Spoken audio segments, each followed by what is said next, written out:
What's up, everyone? Welcome into the Week 13 Waiver Wire Q&A brought to you by FanDuel. I'm Simon Groeneveld here, as always, with JJ Zachariason here to answer your questions. What's up, JJ? Not much, man. Not much. Pretty crazy. Week 12. Excited for Week 13. We're like basically at the playoffs at this point. So high leverage weeks upcoming. These are the big money weeks when it comes to waiver wire. The moves you make this week and next week can win or lose you a championship as we start prepping right here. And it's an interesting week on the waiver wire as well. We were running through some of the names earlier this morning, JJ, and there's just a lot of names in a group right there. You've got the Zay Jones, the Paris Campbells that are still sitting out there. And then the guys that blew up. Then you've got the injury concerns with the running backs, the Jalen Warrens, the Benny Snells, the Zonovan Knights. There's a lot of interesting names out there, so I'm sure we got some questions coming in. For everybody watching, thank you so much for tuning in. We are here to do nothing but answer your waiver wire questions for the next 30 minutes. So if you got them, throw them in the chat, and we will get to those. For those of you who have not joined us before, make sure you head on over to JJ's Twitter at LateRoundQB and give him a follow. Truly one of the best in the space, and you can find everything he's producing over there, his Late Round podcast and everything else. We got a question in here from Victor to kick us off, JJ. You ready for that? Let's do it.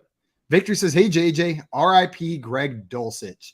Yeah, that was fun while it lasted. He said, "My question is Zonovan Knight or Jalen Warren the better pickup rest of season? Michael Carter being day-to-day and not knowing Warren's injury status until more practice reports. So what are you thinking here between these two backup running backs with ambiguous injury situations in front of them?" Yeah, I mean, it's tough whenever we have waivers on Tuesday. I feel like we need to institute some sort of rule that all fantasy leagues need to move waivers to like Wednesday evening or Wednesday night or something like that. I think Tuesdays are just not the right time for waivers, given like what we saw on Monday night, which was Najee Harris leaving with that abdominal injury.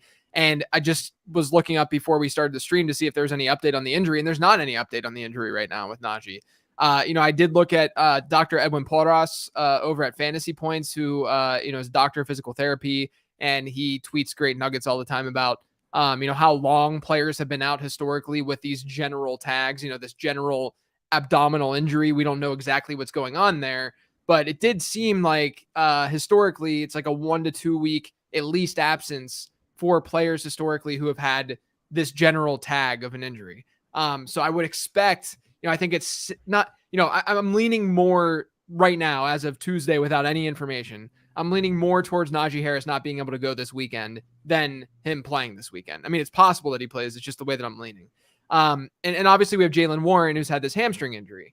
But Mike Tomlin last week, Jalen Warren was questionable for a lot of the week, and then they ruled him out, I think, on Friday of last week. Right. But Mike Tomlin said that it's not a significant injury. And so if Jalen Warren's active, he has a chance to see like 80% of what Najee Harris was seeing, without Jalen Warren. I think that he, it's a great matchup against Atlanta. So I think that he has sort of the most appeal of the running backs basically on the waiver wire this week, is in my opinion. I don't mind Bam Knight. My thing with Knight is, I think there's a chance, and I don't know if they've said anything about this or not. Teams are really hush hush about this kind of thing. But I think there's a chance that James Robinson's knee has just been flaring up because he's had like this issue or whatever. And they had this really bad weather game against Chicago this past week, and it's bad turf. Well, it's just a bad field situation. And I think that all of that combined may have made them say, this isn't really an injury designation. We're just going to make him inactive for this game. And then Bam Knight comes in and looks pretty good in that role, in that early down role. But he also, Knight also had a 10.7% target share in that game. Michael Carter's injury seems less significant at this point than Najee Harris's. And I think I would use that as a tiebreaker between Jalen Warren and Bam Knight, understanding that Jalen Warren, we don't know the status of him fully right now. So I'm talking in hypotheticals right now. If Warren isn't able to go, I think Benny Snell would be the ad. Again, only because they have a good matchup against Atlanta. If it was a average or below average matchup, I probably wouldn't be attacking the Steelers backfield and trying to add them this week. But if Jalen Warren goes, I think he's probably in RB2 territory. If he doesn't go, then Benny Snell may be an RB3 this week. Maybe a higher end RB3. So that's kind of how I'm viewing things. It'd be Warren and then Bam Knight, just because I think the injury to Najee might be a little bit more significant. And there's still, maybe I'm just speculating with the James Robinson thing, but I do think that there's at least some logic there. I mean, they traded for James Robinson. Like, it wasn't like like they just like signed him off the streets and they just decided to make him inactive. I mean, I think there's more going on to this James Robinson thing. No, that makes sense. And something I always keep an eye on, especially when these rookies like go from no work to heavy work. I like to look at the game script. The Jets were pretty much in control of this game. I know the Bears scored 10 points relatively early, first and second quarter, but the Jets had this game in the bag, and Zonovan Knight is a rookie running back that they probably want to see what they got, and they haven't gotten much game time opportunity for this player. I got more faith in Jaylen Warren securing that role in that offense than Zonovan Knight after what we've seen, if the injuries in front of them are sustained. And JJ, you kind of answered the next questions from David. David said Jaylen Warren or Benny Snell, and it sounds like you're preferring Jaylen Warren just because you expect him to have the role when he's healthy. Yeah, I think when he's healthy, he'll definitely have the role. I mean, Jaylen Warren's been really good this year. I mean, every advanced metric, he's been better than Najee Harris for the most part, and he's been seeing a receiving role at times this season as well. Benny Snell looked good against Indy, there's no doubt. I'd argue the Steelers' offensive line played their best game of the season last night, so that certainly helped. But yeah, Benny Snell looked good, but Anthony McFarland looked decent too yesterday. So I think that there's a good chance that if Jaylen Warren is active, even coming off the injury, that he would see really good workload, against Atlanta. But just depends on what that injury is. So I'm still prioritizing Jaylen Warren over Benny Snell. But if we hear anything between now and when you have to make waiver claims, then obviously switch that up. I am so with you on the waiver wire day too. I'm in the Guillotine League. I'm in. Waivers run on Wednesday night and Thursday night, and it's just a game changer. I feel so much more on top of what I'm adding on a Wednesday night as opposed to a Tuesday night. David wanted to know who's your top ad of the week at running back. Is that going to be Jaylen Warren? I think Warren is probably it at this point. There's a lot of guys that are just sort of like lower key. I not even guys that I didn't mention in my 15 transactions podcast and an article that I do every week. Because I've talked about them last week, like a Kyron Williams. Like he's still someone who's somewhat interesting just because he's been playing that pass catching role for them. But I do think that Ty Davis Price, Jordan Mason, the guys in that backfield are kind of intriguing with this Elijah Mitchell injury. You have Bam Knight, obviously, who we talked about. But I think Jaylen Warren is probably the one who I'm most intrigued by. And maybe I'm most intrigued by him just because we don't know the answer to Najee Harris and how long he's going to be out. And if we knew that for sure, maybe my tune would change a little bit. But, I mean, what if this is an injury that's a 5-week injury? We have no idea at this point. And so I'd rather just sort of, risk that, roll the dice a little bit. And lean towards Jaylen Warren and just go for that upside because I think there's more. Not only that, the Steelers have a really good schedule from here on out for running backs. That's the other thing to point out. The Jets do too. I just don't think the Jets. I mean, even this past week, Ty Johnson was still seeing a decent amount of work in that backfield with Bam Knight. I'm not sure they're going to see that good of a game script, to your point, each and every week. So I do think that Jaylen Warren is probably the top ad. But there's other guys out there that you can get for $1 or $2, or not have to even spend one of your waiver priorities on this week, because it's just there's a lot of like these like secondary running backs who could get a little bit more work, maybe be a flex play, and then have more upside if there's an injury. Absolutely. I'm going to skip ahead a little bit here because it's related to what we were just talking about. Michelle wanted to know, with the Elijah Mitchell injury, man, RIP Elijah Mitchell. That was probably my second most drafted player this year. But Michelle wants to know which San Francisco running back is now the backup to roster or starter if something happens to Christian McCaffrey in a PPR league. Are you going TDP or are you going Jordan Mason? Yeah, so the short answer is no one knows. I don't even know if Kyle Shanahan knows. I mean, if you go to different beat reporters in San Francisco, they're saying different things. They're all, some are saying Jordan Mason, some are saying Ty Davis Price. But I think the thing to recognize with this backfield, there's a few things. Jordan Mason has been active, throughout the season because he plays a special teams role. So this past week, for instance, you had Christian McCaffrey, Elijah Mitchell, Jordan Mason active for that team. Eli Mitchell gets hurt. Christian McCaffrey doesn't close out the game because he's had this like knee issue. And so you see Jordan Mason getting a lot of work down, towards the end of that game against New Orleans. 80% success rate, looks really good in that game. But again, it's the end of the game. They're closing, they're grinding clock, whatever. I don't think that necessarily means that Jordan Mason is going to be the guy above Ty Davis Price, because if you look at what happened earlier this season, remember back in week 1 or earlier this year, this same exact injury happened with Elijah Mitchell, where he sprains his MCL. He's out for the 6 to 8 weeks. And in that week 2 game, Jeff Wilson Jr. was still part of that backfield. And Jeff Wilson was the lead back. And then number 2 on that list in terms of workload and usage was Ty Davis Price. But Ty Davis Price in that game had a high ankle sprain. And so or it was towards the end of the game, I believe. But Ty Davis Price was then out for a large period of time, and he just never really got his groove back / his roll back. And then once they traded for Christian McCaffrey, there was no reason to make a guy like Ty Davis Price or Tevin Coleman active because they have Christian McCaffrey, Elijah Mitchell, who's now back or who was back, and Jordan Mason. So basically what I'm saying here is earlier in the year when we had a very, very similar situation, they used Ty Davis Price over Jordan Mason. Jordan Mason didn't see any touches in that game where they were both active.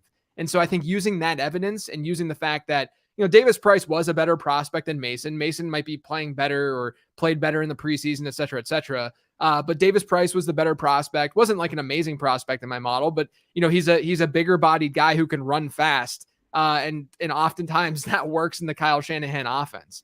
And so I think Davis Price complements Christian McCaffrey pretty well. I think he would be the guy that I would prioritize just given the evidence of what we saw back in week 2. But it can go in a lot of different directions because that's what Kyle Shanahan does, right? I mean, Kyle Shanahan likes to throw that curveball. I mean, Tevin Coleman might be the guy this week. You have no idea. But I think Ty Davis Price is at least the logical option. And if I'm wrong, I'm wrong. I at least used logic to get there, and you can't beat yourself up whenever you do that. And it's probably a pretty low investment at this point to take that shot anyway. I'm with you. I'm going to lean TDP as well. And I've seen people talk about Jordan Mason being the active player, but I love what you brought up. That was because he plays a different role. He was there as a special teams player. Right. It's not because he's ahead on the depth chart of TDP. We got JL in here saying, hi, Simon and JJ. What's up, JL? Welcome in. Glad to have you here, my friend. And he wanted to know, JJ, if JL and I were on the waiver wire, how much fab are you bidding? I would spend half of my budget on each of you. Wow. I thought for sure you were going to have to pick favorites there, and you found a way around it. Michelle had another question for us, JJ. She said, what are your expectations and player comps for Jameson Williams when active? Thanks so much. So Jameson Williams coming back. I'm excited to see him on the field, but I'm with Michelle where I'm not quite certain what to expect from him from a fantasy perspective right away.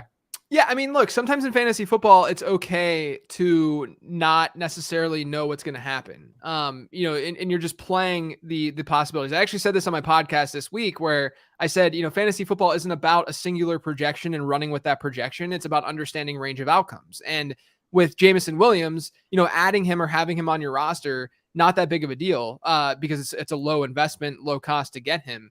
But we know that the production or the prospect profile is there. He was a 95th percentile prospect in my model amongst a very good wide receiver class. I mean, basically, Treylon Burks and Garrett Wilson and Chris Olave and Drake London were all ranked ahead of him, but a 95th percentile in my model. I mean, no one knows what that really means, but it's good. And so Jameson Williams was a good prospect. And now, he's someone who can stretch the field really, really well. The Lions have missed that for a lot of the year. DJ Chark has been in and off the injury report. He did see a little bit more work this past week, but DJ Chark probably isn't that dude. They haven't had like a real good field stretcher on that team. I think that's the kind of role that they might be able to get out of Jameson Williams down the stretch here. I just don't know if he's going to be able to be healthy enough to be a consistent fantasy asset. But, even though I don't know that, I'm still adding him if I can afford that on my bench, just because you never know what can happen. I mean, we saw think about OBJ, his rookie year, where he was banged up. He comes in week 4 or whatever, and everyone's like, oh, whatever. It's this rookie who hasn't gotten any reps, and he just dominates the NFL. I don't know if that's going to happen. It's likely not going to happen because he was somewhat of an outlier, but even still, that's someone that you want to at least you want to invest in talented players, and Jameson Williams at the very least is a very talented player. 100%. The OBJ comp is a great one. That was so much fun for fantasy, wasn't it? Mm-hmm. I feel like no one expected it. We knew how talented he was, but I feel like from that moment on, the way people view rookie wide receivers and what they can do has changed. I feel like that season shifted the way we think about fantasy wide receivers in their rookie season. Mo Dieslin here had a question, not a waiver wire question, but a start question. Says it's a must win to make the playoffs. Wants to know whether they should play Mike Evans against New Orleans with a Lattimore matchup, or one of the two Broncos wide receivers, Jerry Jeudy or Cortland Sutton. Yeah, look, I know Mike Evans is bad against New Orleans. We don't see him really pop off very often, but I mean, this Broncos offense right now is just so trashy. Jerry Jeudy coming off an injury. I don't know if you can even consider playing him over most guys. Definitely not over Mike Evans. Cortland Sutton, he's seen a 25% target share in 3 straight games, partially because Jerry Jeudy's been sidelined, but they just can't find the end zone. I mean, they have the lowest touchdown total in football. They have 14 offensive touchdowns this year, which is just horrific. It's horrendous. I mean, if you're going to get 1 to 1.5 touchdowns from the Broncos offense in a given week, you can't assume that one touchdown is going to go to one of those wide receivers. He's fine enough in a PPR format. This is a half PPR. I'm still going with Mike Evans. Yeah, I'm rolling Mike Evans as well here. You said the Buccaneers offense is bad against, or Mike Evans is bad against the Saints. Well, the Broncos offense is just bad. Just bad. It doesn't matter who they're playing. Yeah, so exactly. You can take the matchup out of it. Have you seen the TikTok series where the guy every week he's tracking if Russell Wilson has thrown more touchdowns or has restrooms in his house, and every week there's an update. He's still 4 behind, but maybe it's wild. Give him 5 more weeks and maybe we can finally catch it. I don't know how Nathaniel Hackett still has a job. And look, I think Nathaniel Hackett, he seems like a really good guy, good human being, but man, week 1, we sort of saw, like, we just knew it really, like, this wasn't the job for him. Like, we saw it right away, and it's fine. Not everyone it's just a job. But I just don't think that he's it. Someone's got to take the fall, and with the amount of money going Russ's way, it can't be Russell Wilson. They just don't have the option for it to be Russ's fault, so it's got to be Hackett's. David in here wanted to know, would you drop Michael Carter for Zonovan Knight? So are you making this move? Drop in Michael Carter to pick up Zonovan. Probably not. It sounds like it's a low ankle for Michael Carter. Low ankles are, I mean, we've all probably had low ankle injuries before, just playing sports growing up and stuff like that. They're easier to bounce back from. Some players don't even miss games. So I'm not going to drop Carter for Knight. Carter's not a bell cow. We have to get that out of the way. I mean, the Jets aren't going to use him as a bell cow. It's just not the way that his usage is going to look in that offense. But with that being said, he's a good pass catcher. He's a good player. I mean, he's a good pass catcher out of the backfield. If he's healthy, he's going to play the most snaps on that team. And like I said earlier with James Robinson, who knows what's going on there? And I think that James Robinson is more of a redundant piece to Bam Knight than Michael Carter is to those guys. Like, Michael Carter is sort of like the Ty Johnson mold, where he can play or catch pass out of the backfield and sort of break some big plays. But I'm not really worried about Ty Johnson the way that I would be with James Robinson to Bam Knight. Yeah, I'm with you. I'm holding Michael Carter if I can, especially with Mike White under center. Yeah. That's a player that I want to hold on to. Mo Diesel here wanted to know Trevor Lawrence or Kirk Cousins in a must win. So I'm guessing this is another start question. The Jaguars have the Lions. It's a pretty solid matchup, and the Vikings going up against the Jets. Would you be rolling out T-Law after his career-defining performance against the Ravens, or are you rolling out Kirk Cousins? Yeah, this one's a good one. I haven't done my rankings yet for this week for quarterbacks, for any position, but I really, really like that game environment in Detroit with the Lions and Jags. I mean, it has the second highest over-under, I believe, on this slate, whereas the Minnesota game's at 45.5. Minnesota has a 24-point implied team total. Jacksonville, I believe, is higher. Yeah, they're at 26.5. So, even just team totals favor Trevor Lawrence. I think that the matchup definitely favors Trevor Lawrence. A good environment overall. I think we're going T-Law. He's got the rushing upside a little bit more too than Kirk Cousins does. So I think we're going Trevor Lawrence. I think both are decent enough options, but I think Trevor Lawrence in that game and against that opponent makes a lot of sense. It's a good problem to have, but I'm rolling T-Law out there as well. Mitchell in here had a question for us. Said, would you play Deshaun Watson over Brady this week? The Bucs are always brutal against the Saints, but Deshaun Watson's first game back after almost 2 full years of not playing football. What are you doing here, JJ? Yeah, look, I mean, it's one of those situations where, it just depends on your risk tolerance. If you believe that, or if you need a higher upside and more variance in your roster, then Deshaun Watson makes sense over Brady. Again, I haven't done my rankings, so I don't know exactly which direction I would go right now, but don't dismiss the Houston secondary either, or just the Houston defense. I mean, so I look at adjusted fantasy points allowed. It's just the way that I calculate. I look at fantasy points. I look at how these teams performed against other teams, and then I adjust it for strength of opponent. And Houston is a team that's actually been pretty good in adjusted fantasy points allowed. Maybe that has to do with the fact that, I mean, they have some decent pieces in the secondary, but, maybe it has something to do with the fact that teams are just running on them, which is fine. That's still part of the equation here. You don't think the Browns are going to run the ball against Houston with their rushing attack? I mean, that's part of the problem here. And so, Deshaun Watson coming back after not playing. I mean, of course, there's the narrative of him playing against his old team, and you can't tell me that the NFL didn't do that on purpose. But of course, there's, they have a good implied team total, all that stuff. I mean, things are in their favor, but I'm not going to be surprised if Cleveland goes with a run heavy approach and they just dominate on the ground in this game. Would I go Watson over Brady? I'm more of a risk taker with the way that I handle my fantasy teams. I like to play those high variance players. I probably would. Yeah. I mean, there's just a better game environment there overall, better implied team total. I think Tampa Bay is only at 22 right now, according to FanDuel Sportsbook, when we have over 27 for Cleveland. Maybe that's just some juice that people are throwing down just because they're excited about Deshaun Watson's return. But Watson can break fantasy football. We've seen that before. So if we get even 80% of that, in a decent enough matchup in a good game environment, then, Deshaun Watson can be a QB1 this week. So let's roll with Deshaun Watson right now, but that's subject to change because I have not done all my research for week 13 yet. Yeah, and that's a good reminder for everyone. We're going to prioritize waiver wire questions here. If you have some start sits, we will get to them, but haven't had time to fully dive into this week's rankings yet. Mo Diesel had another question for us. Wanted to know if ETN misses. So Travis Etienne injured right now. Would you start Brian Robinson? I'm going to go ahead and take Jerry Jeudy out of there, coming back from injury, or Cortland Sutton. So would you start B-Rob over Cortland Sutton? Yeah. So Washington this week, they get the Giants, right? Yeah. I think if it's a half or full PPR league, I'm probably still going Sutton. The thing with Brian Robinson, I talked about this a little bit on my 15 transaction show. Robinson, he faced Atlanta. Atlanta's been a team that has made a lot of running backs this season appear better than they actually are from a fantasy perspective. Really good example of that is recently Deontay Foreman. I know Foreman had a fine enough game against Denver. Wasn't that great though, because he didn't do anything through the air. He's not doing anything as receiver. Deontay Foreman is someone who needs touchdowns in order to be like a true RB1, RB2 in fantasy, a consistent one. But when he faces Atlanta, he's a freaking monster, right? So we saw that with Brian Robinson this past week against Atlanta.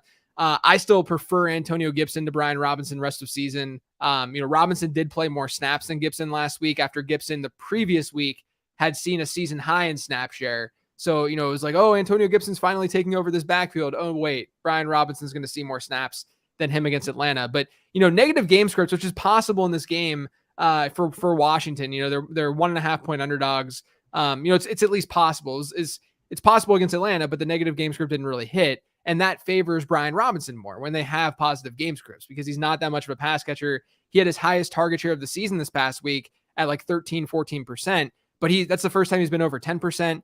And he's seen 0 targets in 5 of 8 games played this year. Brian Robinson has. So it's not like he has a pass catching role. If there is a negative game, it just piles on. There's a lot of things that can go south for Robinson. So I'm going to lean Sutton here. He's seeing good work despite the fact that the offense is complete trash. But Washington, would we be that surprised if Washington doesn't score as many points as Denver this week? It's not like we're sitting here in a situation where, I can't remember what the last example was.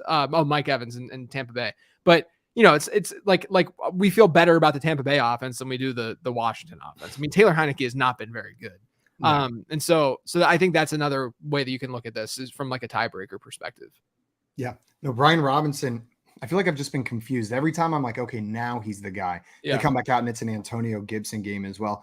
And this is a dude that on the season is averaging under 4 yards a carry, around that 3.7 mark. Atlanta made him look real good up there near 6 yards a carry, 5.8 yards a carry. He was going against Atlanta. That's not the MO for Brian Robinson. It's not what you're going to see more of. I'm with you. Keep on rolling out, Sutton. Michelle in here wanted to know thoughts on Mike White. So much yak, so it's hard to know for sure. But they've got Murray on bye this week, so looking for a fill-in. Do you think Mike White is a serviceable fill-in for people with quarterbacks on bye this week? Yeah, I think he's a good play. They get Minnesota. They're a top 10 team in adjusted fantasy points allowed. If you look at what Minnesota has done, I have it here actually. But if you look at what Minnesota has done over their last, basically since week 6, over their last 6 games, they faced Teddy Bridgewater, who was QB9, Kyler Murray, who was QB5, Taylor Heineke, who sucks, who was QB 15, Josh Allen, QB 7, Dak Prescott, QB 9, and then Mac Jones last week was QB 7. I mean, that's some pretty strong performances from guys. Some of those guys have not really done much this year at all, especially like Mac Jones. Teddy Bridgewater being a backup, all that kind of stuff. So it's a good matchup for Mike White. There are concerns about the fact that, he didn't throw deep very often, but he did connect on all 4 of his 15+ air yard throws this past week, which is a good sign. And the environment for him, I mean, the team has a decent enough offensive line, definitely a good one when they're fully healthy. And then you have great weapons in Garrett Wilson, Elijah Moore, and Corey Davis, and Tyler Conklin is not a terrible, horrific tight end. Narrative street for him this week too, going up against his old team. So we got the revenge game for Conk Daddy. But I think that the team itself around Mike White is strong enough to be able to sustain some of those yards after the catch numbers. I mean, it's probably not going to be the same degree that it was this past week, but it's not like Minnesota's secondary and defense is playing that well anyway. So I think Mike White's probably one of the top streamers. I think it's probably White. And I mean, I like Goff this week too, if he's out there, but he's rostered in closer to 50% of leagues. But I think Mike White and Kenny Pickett too is an interesting one against Atlanta. But he's right up there as one of the top streamers. Yeah. And how wild is it that we're talking about the Jets and saying, like, they're a good enough team around him to support this exactly. back. Like, the tune has changed on those Jets pretty quickly. We had a question in here from Black Mamba, wanted to know, is Zonovan Knight worth the number 1 overall waiver wire? So if this is in a waiver priority league, if you've got that number 1 priority, JJ, are you spending it on Zonovan Knight in these crucial weeks leading into the playoffs? No, I mean, if your waiver resets each week, then that's one thing. Because obviously, if you need to spend the first overall waiver and Bam Knight's the best player on your waiver wire, then whatever. I understand that. But if you can save it for future weeks, this is not the week to use that top waiver priority. Is Benny Snell better? No. I mean, we talked about it a little bit earlier. I think Jaylen Warren is still the ad, just because I think there's more upside there, even though he is banged up. I think Jaylen Warren is still the ad. If we hear anything differently about Jaylen Warren's injury or about Najee Harris being fine or something like that, my tune will obviously change. We change our opinions with more information, but that's the direction I'm going right now. Bam Knight, I think, is fine to add, but I would not be prioritizing him. And then I see, could Eno Benjamin be dropped? Yeah, Eno Benjamin can be dropped. You can drop Eno Benjamin. Feel free to drop him. Dustin wanted to know Mike White or Russell Wilson. So Russell Wilson or Mike White this week. The Broncos, we previously mentioned, going up against the Baltimore Ravens in Baltimore. And then the Jets, of course, in that matchup we previously mentioned against the Vikings. Yeah. To me, this is easily Mike White. Russ and the Broncos have a 15-point implied team total this week. That is 30th in the NFL, which is, I believe, is that dead last in the NFL this week because there's 2 teams on bye. I think they have a higher implied team total than the Rams do this week in Seattle. A lower one. So Russ is not startable. I mean, Russ is probably like going to end up being QB 23 or something in rankings this week is my guess. And so, somewhere around there. Mike White, I think, is like probably a high-end QB too in this matchup against Minnesota. Decent enough scoring environment. I think I'd go in that direction. Me too. And what a world we're living in, where week 12, we're sitting here saying start Mike White in his second game on the season over what many people consider to be a future Hall of Famer in Russell Wilson. But it's the reality of the situation we're in. Michelle in here saying, it's great listening to reasoning behind the answers. Makes it so much easier to make decisions. Michelle, thank you so much for coming in today with your questions. We really appreciate it. And that's what we love doing. We're here to answer your questions. And guys, we're going to be here every single Tuesday throughout the season, helping you out with your waiver wire choices. So you have questions next week, come on back to the same spot. JJ will be here either with myself or John Luke Garofalo to answer your questions. I think that's going to be it for us today, though. Another big thanks to everybody who stopped in. And JJ, as always, thank you so much, my man, for hopping on here and helping answer some of these questions. Yeah, man. Appreciate you. Guys, if you're not already following JJ, go and follow him on Twitter at Late Round QB. You will not regret it. And if you're watching this, go ahead and drop a like and make sure you're subscribed to FanDuel on YouTube. And then check them out on TikTok, Instagram, and Twitter. They're at FanDuel everywhere. They have a whole team of killer content creators helping you guys win some money and win your leagues. Until next week, though, we are out of here. We'll see you guys then. Enjoy your week 13 and good luck making the playoffs.